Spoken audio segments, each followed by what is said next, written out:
The Samsung Galaxy S25 Ultra takes AI on phones to the next level with the ability to perform actions across multiple apps at once.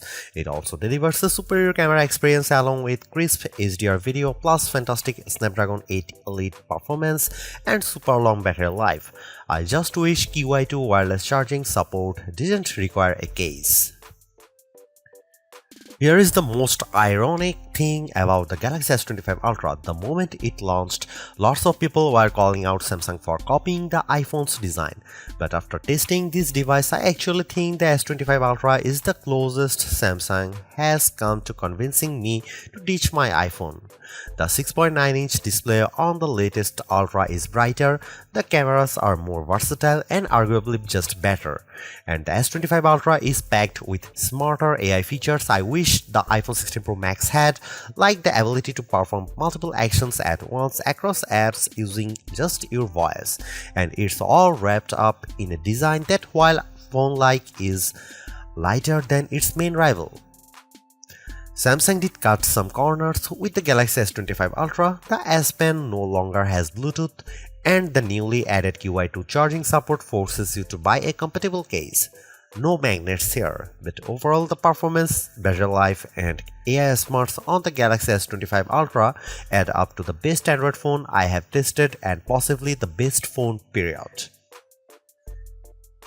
The Galaxy S25 Ultra has a release date of February 7 and it still starts at the same yikes-inducing starting price of $1,299 for 256GB of storage. You can upgrade to 512GB for $1,419 or 1TB for $1,659, but while pre-orders are still happening, you can get 512GB for the same price as 256GB and 1TB for usual 512GB price. Samsung is also offering up to $1,200 off, which includes up to $900 in instant trade-in credits and up to $300 in Samsung credits. As they say, haters are gonna hate, but I think some of the criticism around the Galaxy S25 Ultra's design being too iPhone-like is warranted. The sides are flat now just like the iPhone 16 Pro Max and the corners are rounded, which means the Samsung digs into your hand less than the Galaxy S24 Ultra.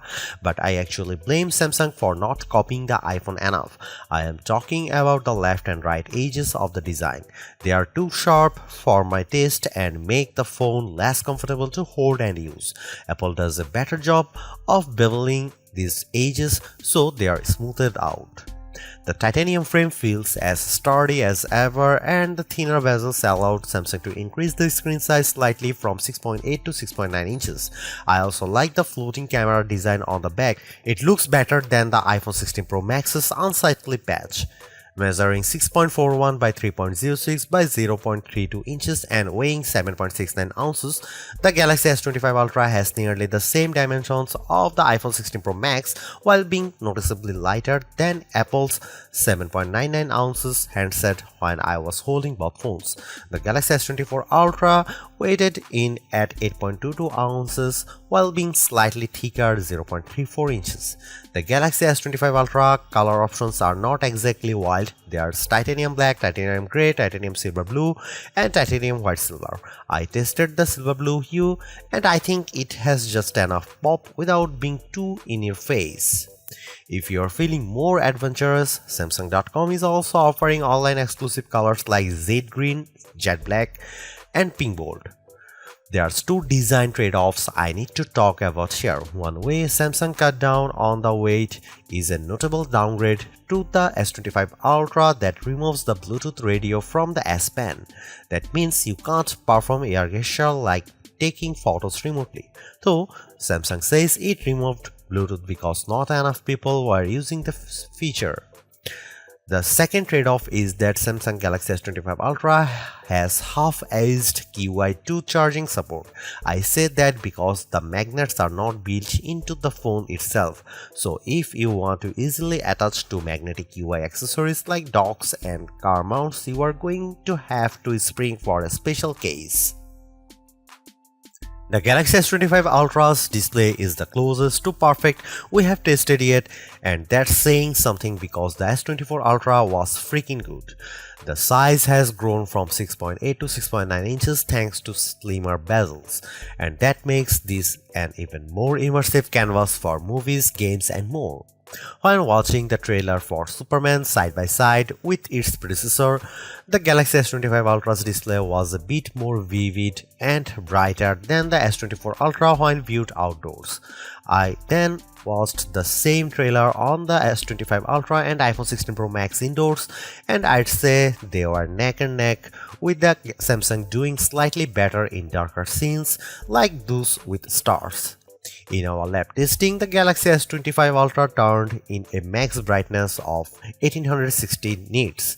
That doesn't eclipse the insane score the Google Pixel 9 Pro XL turned in 2469 nits, but it does beat the iPhone 16 Pro Max 1553 nits by a fair margin. The Galaxy S25 Ultra also turned in better scores for color saturation, covering 128.1% of sRGB color gamut and 90.8% of DCI-P3 color space. The iPhone 16 Pro Max hit 114% and 80.9% respectively. Samsung even won out in terms of color accuracy with a Delta E score of 0.24, Apple's flagship scored 0.26. You can get even richer color if you set the Samsung display to vivid mode. The S25 Ultra's screen promises better durability too. Though we have not been able to test it, it's made of Corning Gorilla Armor 2, which is designed to provide better drop protection and better scratch resistance. There is always that one feature that you want to show your family and friends when checking out a new phone, and with the Galaxy S25 Ultra, that's cross-app action. With Google Gemini now deeply integrated into Samsung's flagship, you can accomplish multiple things at once using just your voice. For example, I pressed the side button on the S25 Ultra and said look up the date and time of the Oscars, and I added it to my calendar and then text it to Mike. The phone then looked up the info and I could see it connecting to Google Workplace to make the addition to my calendar. It then sent the text to my brother with the relevant info. That's pretty impressive, and it shows the potential of agentic AI on your phone. I also asked Google Gemini to look up the top 5 rooftop bars near me in New York City and then output the list to Samsung Notes, making sure to include the phone number and address for each one. Within several seconds, I had my list. Cross-app actions work with Samsung's apps, Google's apps, and third-party apps like WhatsApp and Spotify, and I'd certainly like to see this list expand. Another helpful new AI feature is AI Select, a key part of Samsung's One UI 7 software that can look at the content on your screen and provide contextually relevant suggestions. For example, I could easily turn a portion of a YouTube short video into a GIF with a couple of taps. Note that this feature is different from the popular Circle to Search, which gains new powers with Galaxy S25 Ultra. You still long press the home button to activate Circle to Search, but it can now recognize emails, phone numbers, and URLs on your screen. You just tap and go. Plus, Circle to Search can now recognize sounds or music in things like videos. Personalization is another big theme with Galaxy S25 Ultra and One UI 7, and that comes with two major AI features. The first is Now Brief, which can give you a quick summary to start your day. You will be able to see the latest weather, your upcoming appointments, and the latest news at a glance, as well as suggest a Spotify playlist. The idea is that Now Brief will get smarter over time as it learns more about you via what's called the personal data engine. Think of it as a personalized large language model. The Now Brief can also summarize things like the energy score from your Galaxy Watch, as well as show highlight photos from your day out.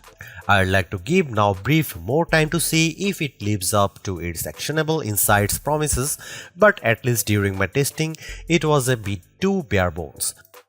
The Now bar is a hand tool that's designed to give you timely info on your lock screen from sports scores and reminders to timers and directions. It's very similar to live activities on the iPhone, and I like how you can easily flip between multiple alert boxes on your home screen which are stacked on top of each other like cards. However, I'd like to see Samsung add more partners such as Uber for seeing your rideshare status at a glance or DoorDash for your delivery updates. The Galaxy S25 Ultra has lots of other AI powers that are worth trying out. With the help of Google Gemini, I can ask about a video I am watching on YouTube and get quick answers to questions. For example, I asked Gemini to summarize the top 25 AI features announced during Unpacked, and the AI analyzed the video and came back with a list. That's pretty amazing. You can also ask questions about any photos on your screen. I pressed the side button and I asked about a church I saw in St. Joseph and found out that it's the Cathedral Basilica of St. Joseph, which is an example of Romanesque revival architecture. So the S25 Ultra can easily be your tour guide. The Galaxy S25 Ultra doesn't offer much in the way of camera hardware changes. The key upgrade involves the ultra-wide sensor, which gets a boost from 12 MP on the S24 Ultra to 50 MP. This means better detail in your shots as well as the promise of sharper macro photos. Otherwise, you get the same 200 MP main sensor, 50 MP 5x telephoto, 10 MP 3x telephoto, and 12 MP front shooter found on Samsung's previous Ultra model. Here are some camera samples of Samsung Galaxy S25 Ultra.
Sure, the Galaxy S25 Ultra is an iterative update, but Samsung has made big improvements where it matters most, including introducing AI features that will save you time and make your life easier. The ability to perform actions across multiple apps at once using your voice has the potential to change how we interact with our phones forever. But it's clear that Samsung needs to add more partners both for this AI agent feature and for things like Now bar. I am less impressed with the Now brief, and I wish Samsung had included QI2 magnets in the phone itself so you didn't have to buy a case to connect to magnetic accessories. But overall, I really like the Galaxy S25 Ultra.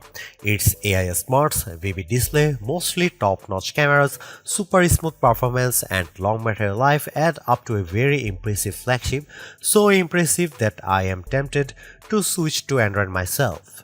Thanks for watching, see you in the next one.